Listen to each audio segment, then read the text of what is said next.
as we know, follows the steps of our father Ibrahim, his wife Hajar, and their son Ismail. These steps were immortalized by Allah, and these steps were followed and observed by every prophet from that time.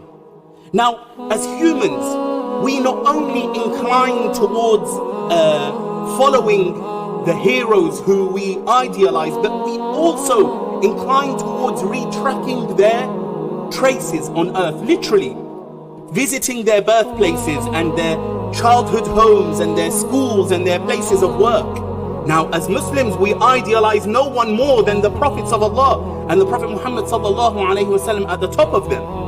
The pilgrim, the Hajj, rediscovers his origins and reconnects with his roots when treading on the same ground as the prophets did for millennia. The pilgrim stands where they stood, bows where they bowed, prostrates where they prostrated, supplicates where they supplicated. And so walking the same paths and routes as the prophets did and repeating their chant, Labbaik Allahumma Labbaik, is a physical adherence which revives within the heart a spiritual adherence.